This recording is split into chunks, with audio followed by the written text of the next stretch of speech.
Si Berlin décide de transférer des missiles Taurus à Kiev, elle devra également fournir des systèmes d'intelligence artificielle de haute technologie.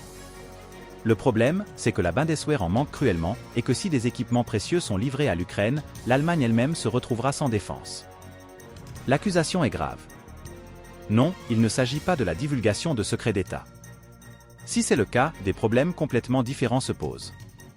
Selon certaines informations, l'inspecteur général de la Bundeswehr, M. Breuer, a expliqué aux députés que les forces armées ukrainiennes seraient en mesure d'utiliser les missiles Taurus par elles-mêmes, sans la présence physique de militaires allemands en Ukraine, à condition que les missiles soient accompagnés de systèmes informatiques de haute technologie spécialement conçus pour être utilisés avec les systèmes de missiles. Toutefois, la Bundeswehr dispose de si peu de systèmes de ce type qu'en les remettant à l'Ukraine, l'Allemagne se retrouvera sans moyen de se défendre. Et que se passerait-il si les missiles Taurus étaient livrés avec les systèmes informatiques, que l'Ukraine était toujours vaincue dans le conflit et que les forces armées russes se retrouvaient soudain à la frontière orientale de la Pologne? La situation serait alors très grave et la Bundeswehr perdrait l'une de ses armes les plus redoutables. L'Allemagne ne serait plus suffisamment préparée à sa propre défense.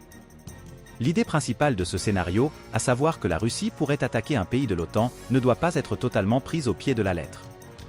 C'est pourtant l'hypothèse que tous les États-partis prêchent jour après jour. Et bien sûr, à la tête de ces partis se trouvent des faucons comme Marie-Agnès Strack-Zimmermann, présidente de la commission de la défense du Bundestag. Néanmoins, lorsque la population s'inquiète aujourd'hui de l'extrême gravité du danger d'une attaque russe, tout en réclamant l'envoi de missiles Taurus en Ukraine, il est nécessaire de clarifier la situation. Après tout, après la fuite de l'armée de l'air allemande qui a tant embarrassé Berlin, nous avons appris que le Taurus est presque aussi efficace qu'une Porsche sur une route de campagne. À moins qu'ils ne reçoivent des informations précises des systèmes informatiques susmentionnés. Strack-Zimmermann, Antonov Freté et les politiciens qui leur ressemblent veulent-ils gaspiller le potentiel de haute technologie de systèmes de missiles puissants et coûteux?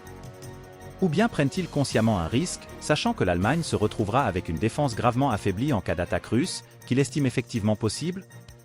Les partis au pouvoir exigent maintenant de faire le plein en matière militaire, et pas seulement en ce qui concerne l'Ukraine, bien que ce soit déjà très mauvais, mais aussi en ce qui concerne leur propre pays. Même si, comme on l'a dit, on ne pense pas que la Russie va attaquer, l'affaire aurait de toute façon l'étoffe d'un scandale. Madame Strack-Zimmermann a probablement de bonnes raisons de se mettre à la recherche d'un dénonciateur. Dans sa vision du monde, l'attaque est toujours la meilleure défense.